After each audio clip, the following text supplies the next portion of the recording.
Topливо на горі, то солимо не то. El libro cuenta la historia de cómo se escapó. Abraham había pagado los pasajes para traer a su hermano, a su hermana y a sus papás. Él sabía hablar yiddish. Empieza a trabajar de cuentenik, vendedor ambulante. El idioma lo aprendió de oído. Reconstruir la vida de mi abuelo para un libro fue una tarea muy educativa. Yo estoy muy orgulloso de ser el nieto de él. Esa es la historia. Que la copa sigue girando, sigue girando, sigue girando, sigue girando.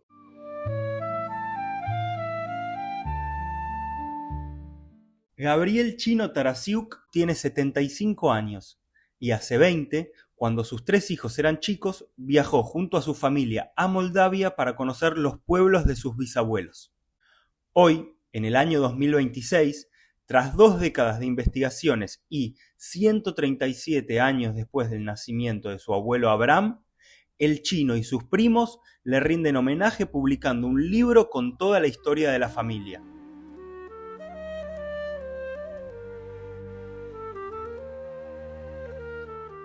Hoy, el Hotel de Inmigrantes recibe a Gabriel Tarasiuk para hablar, en representación de su familia, sobre migración, raíces y legado. Te invito a escuchar esta historia en la que abundan anécdotas y personajes entrañables.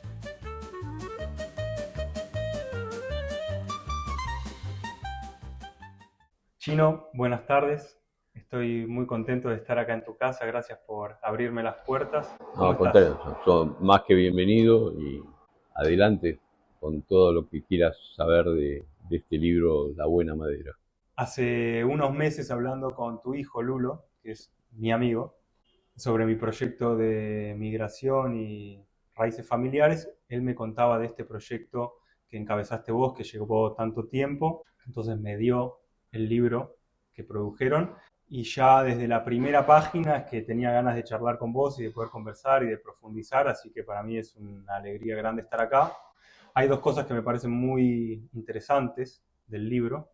La primera es la historia de la familia de Abraham y sus 7 hijos.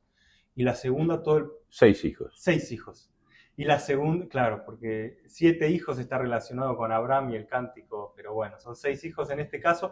Y te decía que la segunda... Eran 7. El mayor falleció cuando era muy chiquito.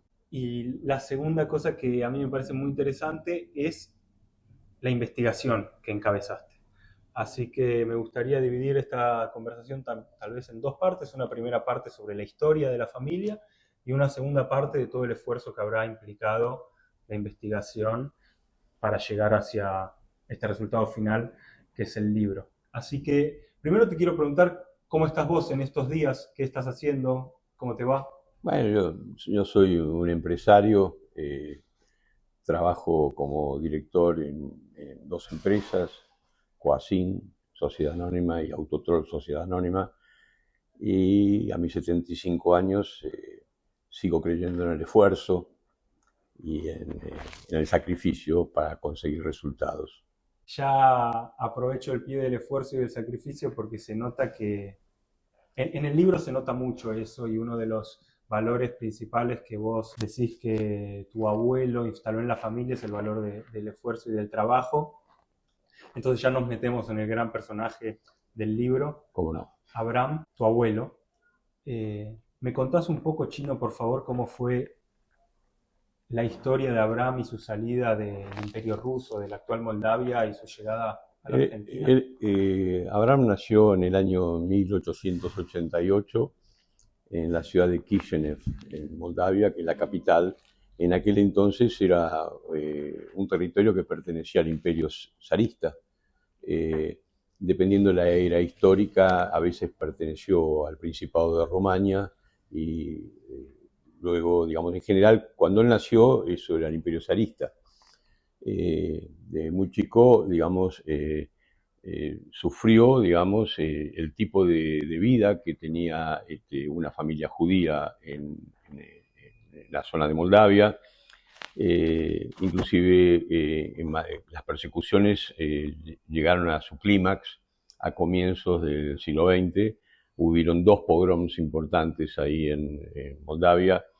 En el primero él estuvo, en el segundo ya se había escapado, porque cuando vos tenías 18 años te enviaban al frente de batalla del Imperio zarista, y las posibilidades de sobrevida eran pocas, y eso fue lo que lo decidió a los 17 años a irse de Moldavia con un par de amigos. El libro cuenta la historia de cómo se escapó, cuáles eran las restricciones que había y cómo hizo para llegar a Hamburgo, embarcarse como polizón en un barco carguero. En realidad ellos querían ir a Estados Unidos, eran tres. Uno consiguió lo que llamaban el llamado. En ese llamado, básicamente, vos tenías que tener una persona que te llamara. Este amigo sí consiguió un llamado de Estados Unidos para él, y los otros dos se embarcaron en un carguero como polizones, y trataron de sobrevivir los 2 o 3 meses que duraba un viaje en esa época desde Europa hacia Sudamérica. Uno de los amigos se bajó en Río de Janeiro, y él llegó solo, no conocía absolutamente a nadie en la Argentina, y desembarcó, como dice el libro, en Puerto Madero. Claro que Puerto Madero no era lo que soy. Así que bueno, no existía ni siquiera en esa época el Hotel de los Inmigrantes. Los primeros mangos se los ganó justamente hombreando valijas de los barcos que llegaban, juntando peso por peso, y después, digamos, si te referís un poco a la vida en Moldavia primero, lo que yo tuve la oportunidad en el año 2001 de hacer un viaje con mi esposa y con mis 3 hijos, yo siempre creía y creo que uno tiene que saber de dónde viene para saber a dónde va, y que conocer a sus raíces te da un plus. Y ese plus, mi abuelo, una de las cosas que más, yo no viví esa época de mi abuelo, pero él se crió en la escuela de la necesidad. Y en la escuela de la necesidad aprendés, como dice el libro, a zapatearlos a todos y cada uno de los adoquines que te permiten encauzar el barco hacia la senda del progreso. Y eso es lo que él hizo. Él vivía con su papá, Efraín Tarasiuk, y con su esposa, y tenía 2 hermanos, Isaac, que era el menor, y una hermana del medio que se llamaba Josefa. Como eran chicos y él era el más grande, él salió de Moldavia, y en los primeros años él trabajó en el ferrocarril norte, colocando los durmientes del ferrocarril durante casi 5 años, 4 años y pico, colocando los durmientes. Él iba ganando mango por mango, no sabía el idioma lo aprendió de oído. Además, él no sabía, cuando vivía en Moldavia, él pertenecía a una clase que vivía dentro de lo que se llamaba los shtetls, que son los pueblitos. El shtetl de él era un lugar que se llamaba Rodno. Cuando yo fui a la capital de Kishinev, yo pensaba digamos, busqué ese lugar, Rodno, y el único lugar que quedaba adentro de la ciudad de Kishinev. En ese lugar había un templo que es donde se casaron sus padres, en ese shtetl, y donde él hizo su bar mitzvah. Contame, por favor, qué es eso que tenemos sobre la mesa que me parece que está relacionado a esta parte de la historia. Esto que ves acá, que es un cubito, que son los 5 rollos de la Torá, es el regalo que Efraín Tarasiuk le hizo a Abraham Tarasiuk en su bar mitzvah. Y estaba en la casa de mi abuelo, siempre en una repisa. Lo tomó mi papá, y mi papá me lo regaló a mí. Esto que ves acá, este cubito, debe tener no menos de 120, 125 años. Yo no tengo registro de ese bar mitzvah, pero sí tengo registro del casamiento de los padres de mis abuelos, que se casaron.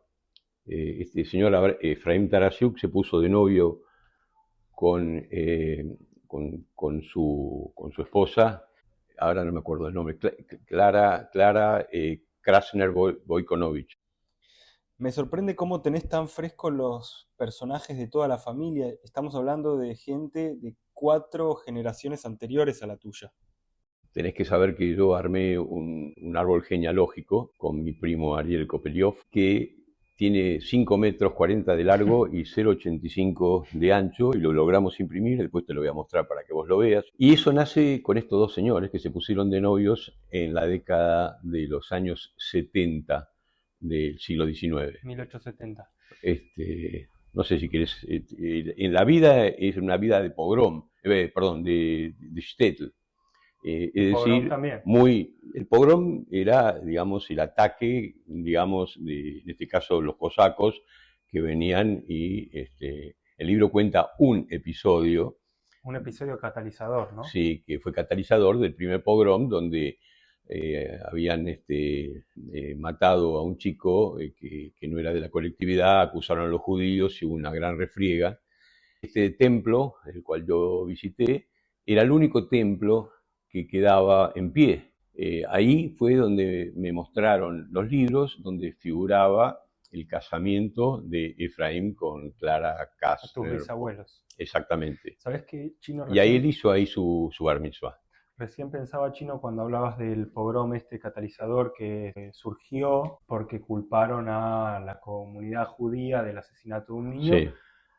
El año pasado hubo un caso similar en el sur de España. Entraron a robar y asesinaron en la casa de una señora muy mayor y acusaron falsamente, haciendo correr la noticia por redes sociales, a una comunidad árabe, y también sucedieron un montón de linchamientos y de episodios de violencia hacia la parte árabe del pueblo. Sí. Y esto sucedió hace solo un año. Entonces me parece curioso cómo se mantiene siempre y cómo probablemente el judío hace 100 años o 150 años era visto como el extranjero, así como sucedió el año pasado con árabes en España. Hace poquito nosotros tenemos un chat con mis primos y con todos los descendientes de este señor Efraín Tarasuk, y entonces estaban hablando de la guerra actual, y una de las personas que participa del chat dijo: ¿cuándo se va a terminar la guerra? Entonces yo dije que habría que preguntarle a Mandrake eso. Y me dice: bueno, pero Mandrake... Digo, no, en realidad Mandrake hace como más de 5.000 y pico de años que no contesta, porque la persecución va a seguir igual. Terminará esta guerra, pero el antisemitismo es parte del género humano. Chino, haciendo un fast forward hacia inicios del siglo XX, llega tu abuelo Abraham a Buenos Aires. Sí. Y tu abuela, Rosa Buba, también es inmigrante. Es así. ¿Se conocen acá? Tuve la suerte de conocer el pueblo donde viene mi abuela, que se llama Liova, queda en el límite con Rumania. Hay un río que se llama Prut, que es el límite entre Rumania, actualmente, ¿no? Entre Rumania y Moldavia. Y hay un puente, entonces fui con mi familia a conocer ese lugar. Mi hija lee algo de hebreo y nos metimos, como si vos imaginate, una plazoleta, y en la plazoleta están todas las lápidas de las tumbas de lo que era el cementerio judío. No quedan judíos en Liova. Había una señora que obviamente todos eran ex-PC, ahí eran, me parece que Moldavia es un país medio raro porque 20 años después de que cayó el muro de Berlín, hicieron elecciones libres y ganó el comunismo. Recién hace muy poquito tiempo. Y en Rumania pasó también algo parecido. Están como, siguen ganando y no saben por qué. En Rumania dicen que es muy importante para el rumano el sentido del humor, entonces que pesa más en unas elecciones el carisma y el humor del candidato que otra cosa. Estoy este año, en breve, el 21 de mayo me voy a Europa, y los dos países que voy a visitar, bueno, en realidad voy a ir a Bucarest y a Sofía. Vengo de Bucarest, así que después charlamos. Después charlamos. Eso es muy interesante. Pero bueno, básicamente lo que te quería decir era que hoy existe un parque que se llama Parque de los Poetas en Kishinev. En ese Parque de los Poetas, que es tal vez la cosa más linda que tiene esa ciudad, hay 3 monumentos. Y los 3 monumentos son para los pogroms que ocurrieron en la primera década del siglo XX en honor a los judíos caídos. o sea, el comunismo eso lo resaltó, digamos. O sea, no la parte religiosa, sino la parte de exaltar la tragedia, digamos, ¿no? En ese lugar. Cuando vos entras al aeropuerto de Kishinev, te parece que estás entrando al JFK de Nueva York. Es solamente una ilusión óptica. Una vez que avanzás unos kilómetros, hay como un arco y ahí entras al verdadero Kishinev, a la verdadera Moldavia, país, tal vez el país más pobre de Europa. Solamente tiene algo de agricultura, los vinos del río Moldava son conocidos, digamos. Esto que está acá, que te estoy mostrando, que es la imagen de algo así como el rey Baco para los romanos, chupan bastante. Es un país con un clima no muy bueno. Tuviste ahora hacía frío en Rumania también seguramente, ¿no? Muchísimo. Muchísimo frío, ¿no? Bueno, en Moldava es más o menos el mismo clima, son pocos kilómetros. Siempre digo que uno tiene que saber de dónde viene para saber a dónde va. La verdad que para mí reconstruir la vida de mi abuelo para un libro fue una tarea muy educativa. Y mucho de lo que yo cuento en el libro, en realidad lo cuenta Osvaldo Canis, pero la forma que se armó el libro era transmitir todas las vivencias que uno tenía de ese abuelo. Ahora, después de ver lo que yo vi en Kishinev, la verdad que todavía no terminé de agradecerle que haya tenido la audacia de irse de ahí y llegar acá. Chino, tu abuelo, me decías, conoce a tu abuela acá en Argentina. Mi abuela venía, eran 6 hermanas. Ella era la segunda y él, en este pueblo Loba, mi bisabuelo, que se llamaba Milla Toscar, era un panadero. Mi tía Fefe, que es la quinta hija de Abraham y Rosa, contaba que en el invierno se refugiaban en la parte de atrás del horno de pan para calentarse y en el verano lo mismo para enfriarse del otro lado. Yoba es un pueblito que hoy debe tener entre 2.000 y 3.000 habitantes. Este hombre, como relata el libro, muere de tifus. Nosotros conocimos el lugar donde estaba enterrado, ahí en Yoba, y ante esa situación, la viuda con las 6 hijas se embarcan, de casualidad, en el mismo barco donde mi abuelo Abraham había pagado los pasajes para traer a su hermano, a su hermana y a sus papás. En el barco se conocen y Efraín le contó a la viuda, esta señora, que era la mamá de mi abuela, le cuenta que tiene un hijo en la Argentina, que es el que hizo todo que era Abraham, que había progresado mucho, qué sé yo, y ella le dijo que tenía esta hija casadera.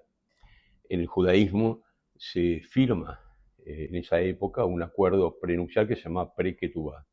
La Pre-Ketubá de ellos me la entregó a mí, yo lamentablemente no la encuentro ahora, pero me la entregó mi tía Fefe, y se firmó ese acuerdo, de tal manera que cuando desembarca, y esa escena está retratada en el libro, no se conocían, pero ahí conoció cuando desembarcó a mi abuelo, que ya habían formalizado entre los padres con quién se iba a casar.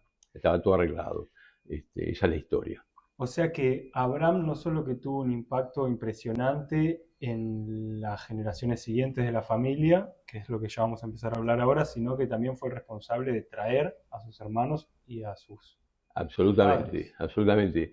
Dicen las malas lenguas que el papá era, en Yiddish se dice Shlemazo, que era medio, digamos, no digo, no, si digo después se escucha, era medio boludo, pero no era boludo, era un tipo medio religioso, medio quedado, qué sé yo, y Abraham se ocupaba del papá, de la mamá y de los hermanos.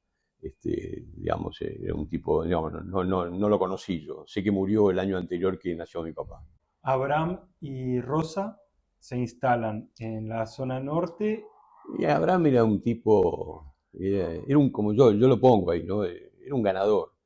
El tipo, cuando perdía, ganaba. Siempre era para más. Un generador de ideas, de esfuerzo, de trabajo. Cuando vuelve del ferrocarril, de poner los durmientes en el ferrocarril, empieza a trabajar de Cuentenic, vendedor ambulante, y estaba más cerca del 11, en la calle Tucumán vivía, y instaló a la suegra y a las 5 hermanas. Había un yerno ya casado con la hija mayor, y vivía cerca, ahí en el 11. Ya había hecho algunos mangos y, como dice el libro, un día se instala en San Fernando. Los padres los habían instalado en Merlo, alquilando una casa, que también cuenta el libro que eran sapo de otro pozo. Ahí en Merlo los miraban como bichos raros porque andaban con los sombreros. No era religioso, pero observante, sí, Efraín. Mi abuelo era un tipo observante, diría yo también, ¿no? Ayunaba, Yom Kippur. Pero que según el libro también se había adaptado rápido a la comunidad local, Bueno, ¿no? una prima mía me criticó que yo en algún momento digo, en el prólogo creo que yo digo que era un verdadero gaucho judío. Sí. Cuando yo digo que era un gaucho judío no me refería a los gauchos que vivían en Entre Ríos o en las colonias en Santa Fe, como Moisésville. Era un gaucho porque justamente lo que vos estás diciendo, era un tipo que se adaptó rápidamente, era un tipo que hablaba castellano con acento pero sin problemas, aprendió a escribir en español solo, porque nadie le enseñó. El tipo, cuando estudiaba en Moldavia, le enseñaron en yiddish. Él sabía hablar yiddish y vino acá. Las letras en yiddish son otras letras. Él aprendió, en Moldavia los judíos no tenían acceso a la educación, estaba prohibido. Entonces él estudiaba en los shtetls, les daban clases, pero fundamentalmente en yiddish. Cuando llegó a la Argentina era idioma nuevo, letras nuevas, y aprendió porque tenía unos huevos grandes como una casa, ¿viste? O sea, esa es la verdad. Leyendo el libro y viendo las ramificaciones de la familia y de las 6 familias que vienen de Abraham y Rosa, me encuentro con que el apellido Tarasiuk, tuyo y de mi amigo Luciano, es con C, pero todos los primeros Tarasiuk que vienen de los hijos mayores de Abraham son con S. Sí.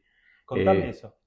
Sí, el libro cuenta el origen del apellido y termina en una ciudad italiana, en la Bota, que se llama Taranto, que pienso visitarla ahora. Pero eso creo que es digamos, una elucubración del autor del libro, Valdo Canis, que debe ser cierto, por supuesto, ¿no? Pero bueno, no, mi abuelo lo escribía, el padre de mi abuelo, Efraín, es con S. Mi abuelo es con C, a los 3 primeros hijos los puso con S y a los 3 últimos hijos los puso con C. Como si hubiera sabido cuando vino el cuarto que venían 2 más y quedaban mitad. Sí, hay una separación, porque los 3 mayores son, digamos, desde el año 1912 hasta 1916, creo, y los otros son del 20 al 24, 20, 22 y 24. Está bien separado. Hay una anécdota que cuenta, no sé si esto es correcto decirlo o no, pero mi abuelo, vos ves que yo el libro le puse hasta la tapa a mi abuelo, ¿no es cierto? Y mis primas mujeres dicen que yo soy un machista, porque cómo le voy a poner, además fíjate que está en la tapa andando a caballo, y ellos querían poner en el libro, esta foto que vos ves en el dorso, era la foto del casamiento, ¿no? Porque ellas dicen, cosa que es cierto, que mi abuela era una verdadera y mame que apoyaba, que esto que lo otro, y que yo la desprestigié mucho con esto, ¿no? Porque soy muy machista.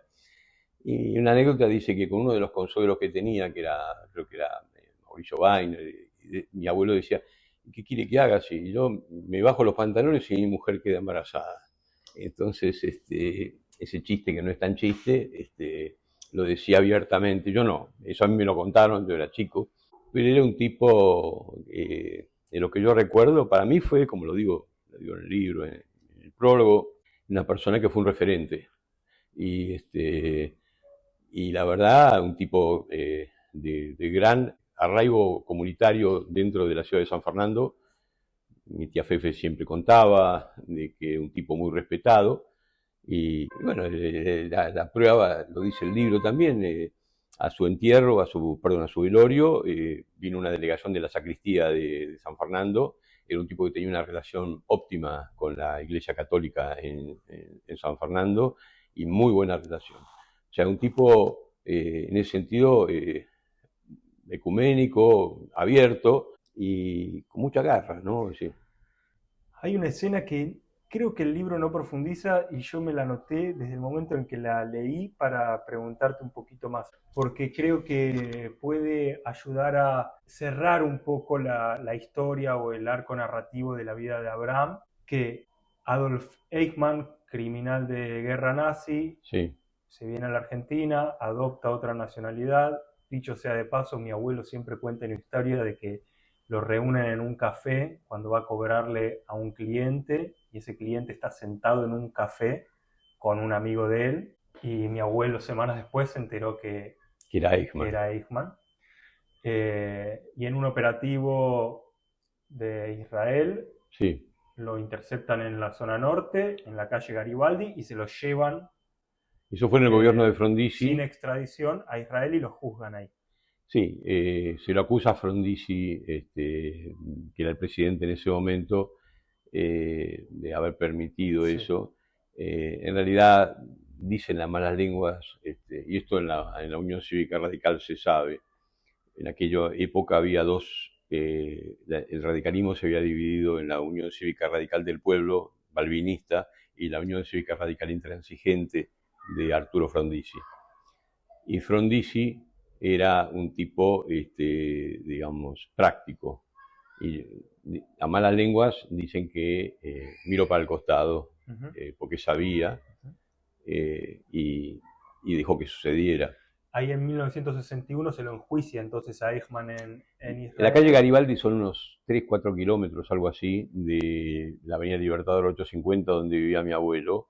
Y mi abuelo ya no tenía su negocio en la calle Constitución, pero seguía siendo una persona muy activa dentro de la colectividad en San Fernando y era el presidente de la Asociación Israelita de San Fernando. Y cuando aparecen los diarios, como dice ahí el libro, medio de coté, que se habían llevado a Eichmann, se amargó terriblemente porque, claro, digamos, para él era una asignatura pendiente todo lo que significaba por su historia. En el fondo, digamos, él no era un sionista, pero era pro-Israel absoluto. Sí tuvo hijos sionistas. Y bueno, cuando sucede lo que sucede, él dice, yo tengo que hacer algo, tenía que hacer algo, y se fue con su esposa, con mis otros abuelos, los padres de mi mamá, hicieron un viaje. La única vez que él fue a Israel, se fue en barco y volvió en barco, y consiguió tickets para un par de audiencias en Jerusalén del juicio. A Eichmann lo juzgaban como una especie de una pecera, una pecera de vidrio, antibala y qué sé yo. Y dicen, mi otro abuelo me lo contaba, se paraba en la silla donde le había tocado y lo puteaba en español, en yiddish, en lo que vos quisieras, al hijo de puta ese, lo tenían que sacar de la sala. Y decía, no, quería que lo dejaran gritar. Y era uno de los que se paraba y lo cagaba a puteadas a Eichmann. Ese fue su venganza. El libro está lleno de anécdotas y hay un montón de personajes porque es una familia muy numerosa. A mí me llamó mucho la atención la de tu tío, Simón, y tu auto. Me llamó la atención porque tiene una delicadeza y una sensibilidad y se nota cómo esa persona te marcó a vos. Él era mi padrino, mi tía Dorita, que era su señora, era mi madrina. Simón era más grande que mi tía, era un tipo, digamos, le llevaba por lo menos más de 10 años a mi tía. Pero era un tipo con una gran sensibilidad. Y como no tenía hijos varones, mis primas Silvia y Alicia son sus hijas, pero eran mujeres. Yo creo que quería tener un hijo varón y bueno, no salió, y entonces tenía los sobrinos. Y bueno, yo tenía una relación muy, muy agradable con él.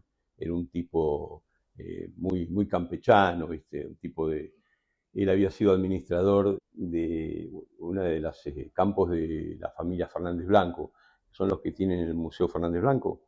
Él administraba el campo de los Fernández Blanco, que es en Arroyo Dulce, cerca de Pergamino. Y durante muchos años vivió con mi tía ahí en Pergamino, que era cerca. Mi tía era una fenómena, una oradora de primer nivel, una maestra de alma, ¿no? Era gente demasiado sana. Hoy esa gente ya no existe más. Y mi tío era un tipo muy sano, que le daba valor a las cosas que realmente tienen valor. Hoy en día uno le da valor a cada pelotudez que no se puede creer. En cambio, él no, él tenía sus valores, su forma de ser. En ese momento le daba valor al auto. Y el valor era un Ford, creo que era 39, creo. Y a mí me encantaban los autos, me encantan los autos viejos me gustan. Yo aprendí a manejar en el campo de un amigo de mi papá que se llamaba Poñeman, Martín Poñeman, y como yo rompía las pelotas para aprender a manejar, Martín me dijo, mira, ahí tienes un Jeep, que era un Jeep de la época de la guerra, tiene 3 cambios. Yo ya sé manejar. Y bueno, a campo traviesa aprendí a manejar el Jeep ese, nunca tomé una clase de manejo, siempre aprendí a manejar ahí. Y este auto que tenía mi tío era un auto, no sé, el frente tenía esa madera de nogal, los autos eran distintos antes, las ruedas tenían la banda blanca, que eran los autos de lujo, digamos, y bueno, me dejó dar la vuelta, como dice el libro, y era un tipo especial, cuando yo a veces viajaba por el interior con mis hijos, íbamos a Córdoba o a Mar del Plata, digamos, acá mi tío Simón tenía un departamento, acá mi tío Simón en Pergamino tenía un campo, acá tenía una casa en La Falda, entonces mis hijos lo llamaban el estanciero, pero mi tío no era un estanciero, al contrario, era un laburante, pero bueno, le quedó eso. Cuando iba leyendo el libro y aparecía tanta gente, inevitablemente le tomé cariño a algunos y tuve mis preferidos. Sí. Y te confieso que uno fue tu tío Cito. Un espectáculo. Mi tiocito era un lord inglés, pero nacido en una familia judía. Era un tipo muy especial, un tipo de una calidez excepcional. Mi anécdota con él fuera que esa no está contada en el libro, de todas las que cuenta, es que un día cuenta que el libro que yo un día dije no quiero estudiar más ingeniería, después fui ingeniero, pero me mandaron a laburar con mi otro tío un mes ahí en Aurora y a los 30 días renuncié y me volví a estudiar porque era lo que me correspondía. Pero hablando de mi tiocito, en esa época que yo quería mandar toda la mierda, yo quería hacer la mía, mi tío me dijo, vos tenés que estudiar, pero no para los demás, vos tenés que estudiar para vos. Y cuando te recibas me traes el diploma. Lamentablemente mi tío falleció pocos meses antes de que yo me recibiera y el diploma se lo llevé a la esposa, a mi tía Reba.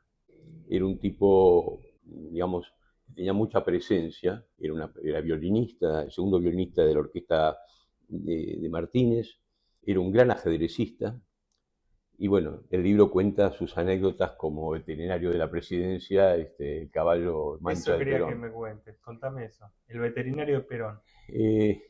Bueno, él era antiperonista en realidad, era muy antiperonista. En la familia había otro primo que también era descendiente de la rama de Josefa Tarasiuk, que se llamaba Toto Plopper, José Toto Plopper, que era muy peronista. Fue ministro en la provincia de Tucumán de Agricultura. Pero cuando llegaba el momento de la política, uno era peronista, otro antiperonista. Y cuando este caballo, ahí cuenta el libro, hay un desfile el 9 de julio de 1950, yo no había nacido.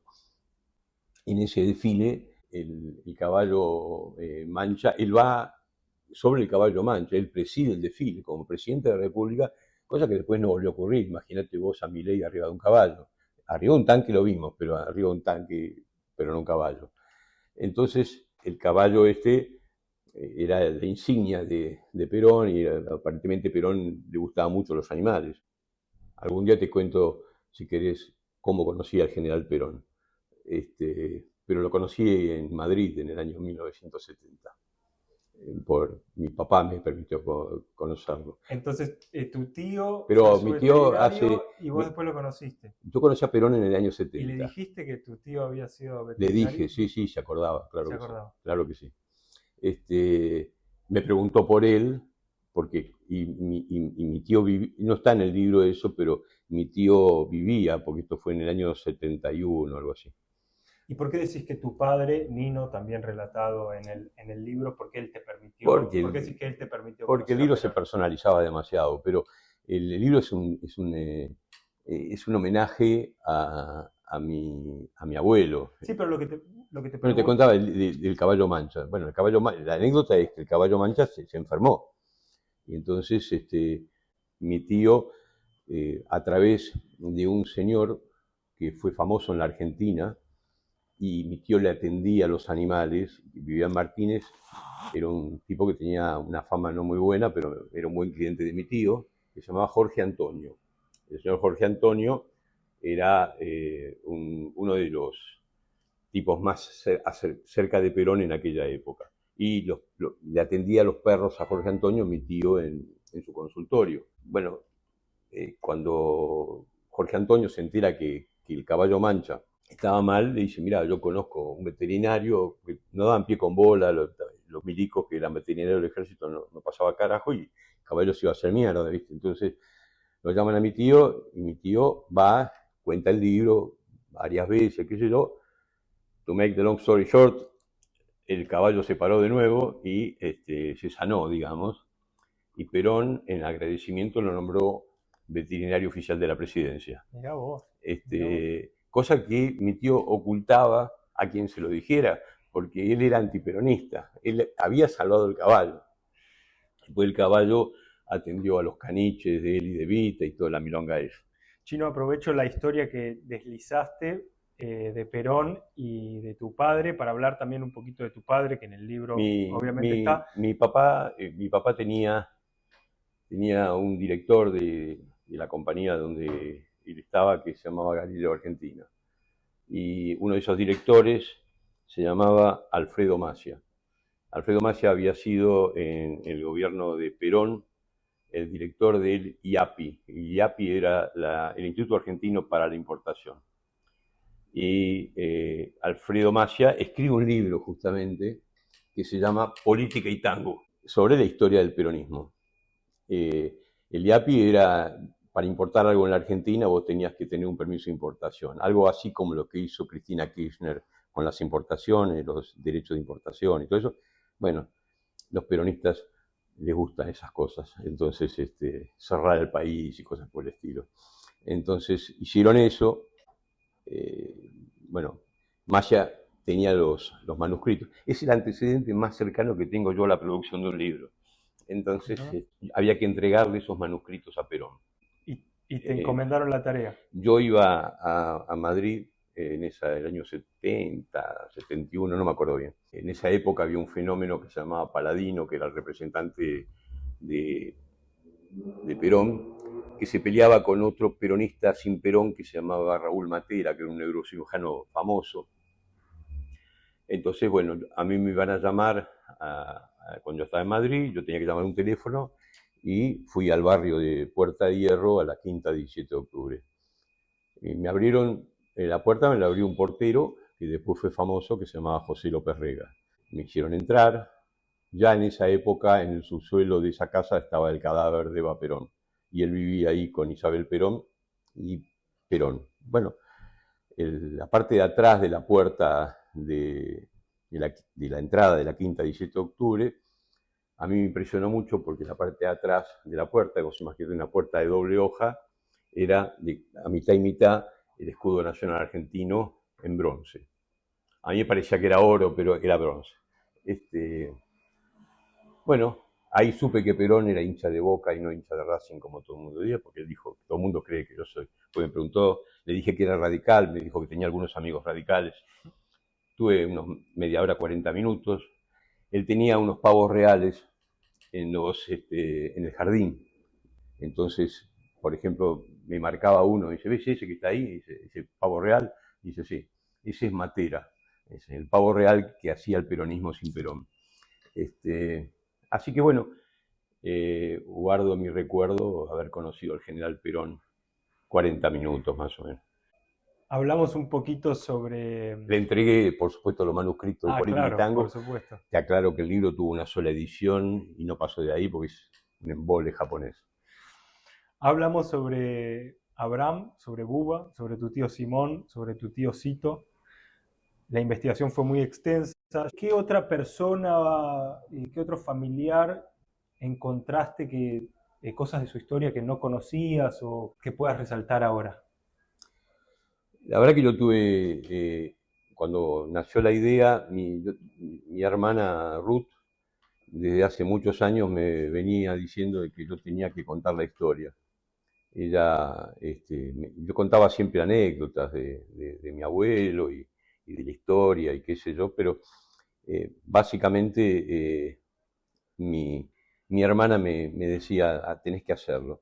Y una vez, no me acuerdo cómo, yo estaba con mi tía Fefe, que es la hermana número 4 de los 6, la cuarta, la mayor de mi tío Moto y mi papá. Y hablamos mucho, me habló. Si vos ves el dorso de esta carta, que está el dorso del libro, este es un homenaje a mi tía. Esta carta está escrita de puño y letra de ella. Y mi homenaje a mi tía, yo insistí para que esto quedara, porque la verdad es que este libro, 50% fue el esfuerzo que hicimos con mis primos y 50% lo que me transmitió mi tía. Mi tía me contó anécdotas, me contó cosas. Eso me motivó mucho. Esto fue previo al viaje del 2001 donde yo fui a conocer los orígenes. Y tardé 20 años. Ella falleció en el 2004, creo que es 2003, no me acuerdo bien. Y siempre me quedó picando la idea de hacer algo. Y la verdad que tuve mucho apoyo de mis primos. ¿Cuántos primos son? De los 6 hijos nacieron 17 nietos. La mayor falleció, se llama Clarita, y quedan 16 vivos del lado de Abraham. Abraham tenía un hermano y una hermana.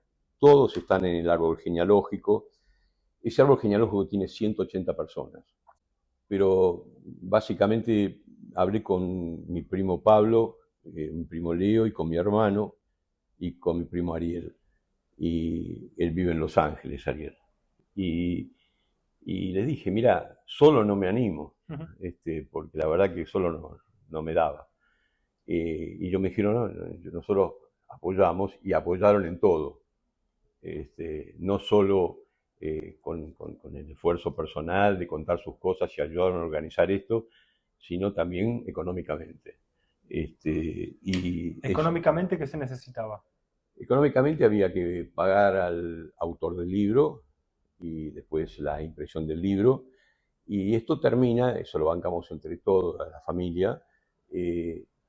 Vamos a hacer un homenaje a mi abuelo el 11 de octubre de este año en la Asociación Israelita de San Fernando. Vamos a hacer un homenaje, vamos a llevar a un rabino que se llama Abraham Ben Shimol, que va a ser un homenaje. No todos los primos están de acuerdo con eso, algunos son un poco más refractarios a eso, otros menos, pero finalmente se llega a un acuerdo. ¿Pero cuántos van a ser? En esa reunión. Sí. Y en esa reunión hoy ya hay 120 personas, pero yo creo que van a ser más, y están todas las generaciones. Cuando vos ves el árbol genealógico hay 6 generaciones. Claro. Pero bueno, la ayuda de mis primos, y ahí conocí aspectos de mis primos, de muchos de mis primos, que yo desconocía. Seguramente ellos habrán conocido aspectos míos que tampoco conocían. Somos todos más grandes. Yo tengo fama de ser un tipo muy impulsivo, y cuando era chico, lo cuenta el libro, digamos, no era un tipo sencillo, y digamos, era un tipo bastante peleador, y mi personalidad. Pero vi la sensibilidad de cada uno de ellos fuertemente compartida en aspectos de sensibilidad que yo mismo tengo hacia mis orígenes, hacia mis abuelos. como lo digo también en el libro, en el prólogo, el carácter de mi abuelo, la forma de ser de mi abuelo, la exaltación de valores y de esfuerzo de parte de mi abuelo, a mí me quedaron y me marcaron.